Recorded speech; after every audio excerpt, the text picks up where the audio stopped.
What's happening, folks? Back with another reaction, back with some trance. Indeed, I was going to do a reaction to a Michael Kors tune under his most famous name, which is Kors with a C, which was his output on Noom Records, the excellent UK hard/acid-trance label. But yeah, and his real name for the record is Michael Kors with a K, and there is one, at least, record I have, which is put under the name Kors with a K, also known as Albion for his releases on German label Time Unlimited. In any case, most of the stuff I love from him is his early to middle stage. As you get into the later 90s and his last couple releases, at least until recent times, I think he has come back and he started to make some tunes for the digital version of Noom in recent years. But in any case, late 90s, early 2000s, he went a little more progressive, a little less acid-based in his trance. Still good tunes. It's like Pablo Gargano, same thing. Like late 90s, early 2000s, shifted to a more progressive trance style. Still quality production, just not as much acid as his earlier stuff. So I was going to do a reaction to Michael Kors' Manual System, which is a track, I forget the catalog number, I think it's before 34 here. But it's also a red label, and it also says Kors at the top. So I was searching through, and I was like, oh, here's the one with Manual System. And then I took it out, and no, this is actually the Millennium release, which again, it's Kors Noom 34, the Millennium EP. And one of the tunes on here is called Spacetrash. Now, this is from '98, and this is right as his tunes are starting to shift a little bit. But when I realized I had grabbed this other record, I was like, you know what? I'm going to react to one of his more progressive tracks, because as I said, it's still quality production. There's still the characteristics that made me become one of Kors' biggest fans. I mentioned it before. It's like Pablo Gargano, Kors, they're basically, and also Steinmeier from Nuclear High. These artists are all sort of in the conversation for my favorite acid trance artist ever. I mentioned it before. Maybe Pablo Gargano comes out in a first among equals respect. But bottom line, I decided that we should listen to Spacetrash. We'll get to Manual System eventually.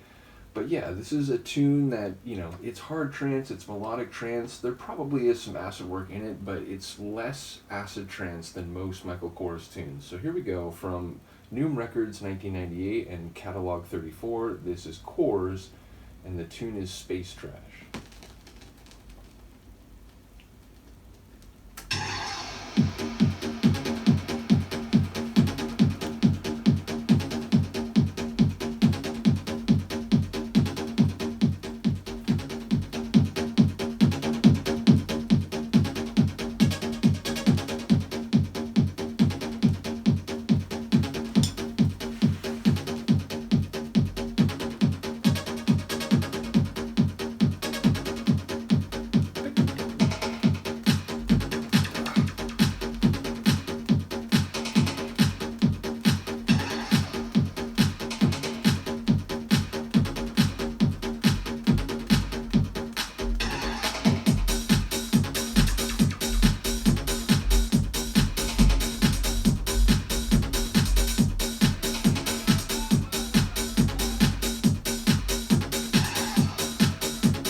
on the rave dance floor, many people would take this opportunity to, like, you can actually talk to someone for a minute. Like, oh, hey, what I was saying earlier is this. You know, when I was shouting in your ear and you couldn't hear me? But I do like the way it receives, like, a melodic tidal force, a tidal ocean, and then it crashes back in.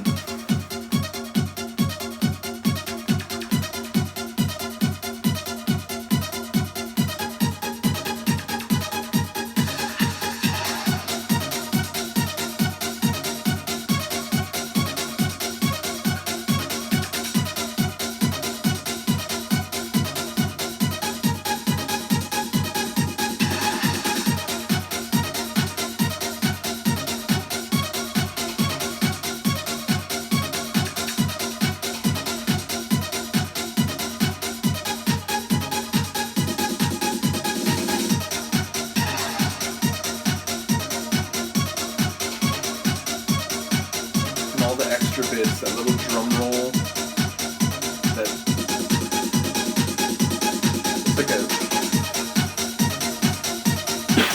it's like an animal growl.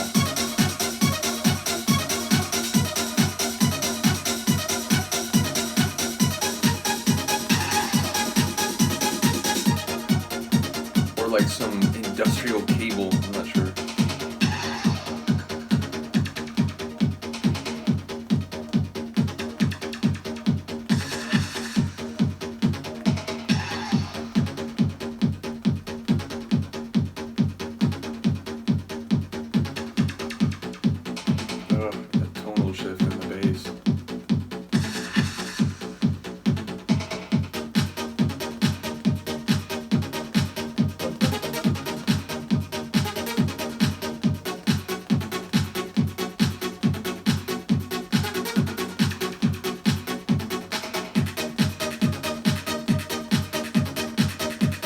Reminds me of, like, I was gonna call it mixtape trance, which, you know, you could play this at a party, absolutely, but it reminds me of, like, driving home from parties at like 4 or 5 in the morning, listen to like a trance mixtape.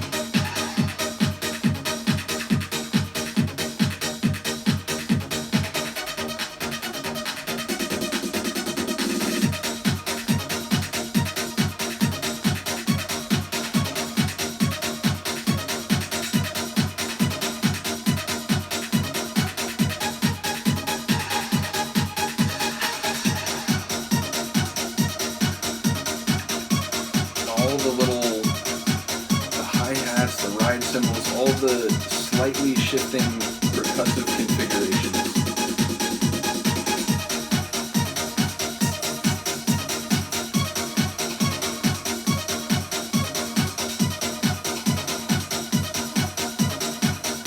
It's just like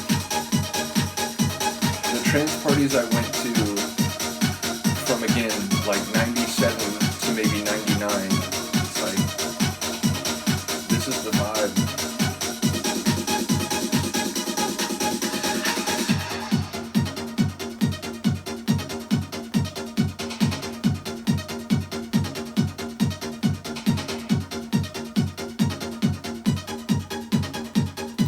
Fun to be old and nostalgic.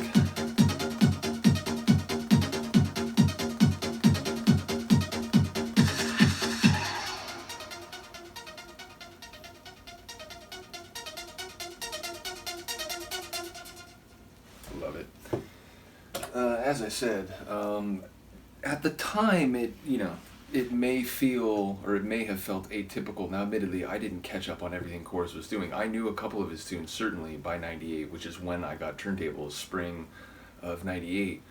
But I wouldn't, learn his larger catalog and get all the records until, the coming years, like leading into the early 2000s, and then, what was it, like 04, I think, when I discovered Discogs. But ultimately, I imagine at the time, for people who had been, like buying up every release that he had put out up until this point, this release would have felt like, oh, it's a bit different. The same thing with Millennium on the other side. It's driving, it's hard trance, it fits on Noom very well, but it's less acidic, it's less wicked and driving compared to some of the earlier stuff that he had done. So again, you could sort of feel the shift in his work, and again, the releases after this go even more down a slightly less acidic and more like restrained trance kind of mode. And then again, he seemed to go on a hiatus for a decade or more, but in recent times he started to make tunes again, including some that have a lot of that old school acid feel. So yeah, bottom line, shout out to Michael Kors. I mentioned it before, always one of my favorite artists, basically in a constant battle with Pablo Gargano for who my favorite acid trance producer is. And, you know, either one is good company to be in. So, but yeah, like I said, when I was looking for a different track from him, this one caught my eye, and it's like, you know what? It's a totally class track. And I think that's the word there. It's like, it's not the most epically emotional trance tune I've ever heard. It's certainly not the most, you know, hard and driving hard trance I've ever heard, but everything about it oozes class. The bass line, the you know, evolving melody, the little flourish of the melody, the kick drum, like really heavy, solid kick drum, just everything about it is quality. So it's like, it's not quite what he had been doing up to that point, but it's very much indicative of what he had been doing up to that point, if that makes any sense. So yeah, like I said, shout out to Michael Kors, shout out to Noom, shout out to those following the trance reactions. I'm sure Tassos will find his way to this one, maybe Kim as well. Shout out to you for checking out everything and just being awesome as well. So yeah, bottom line, we will come back for Manual System soon, because that is the tune I originally intended to react to. So yeah, hopefully you'll be here for that. Let me know what you think of this. I will see you then. Peace.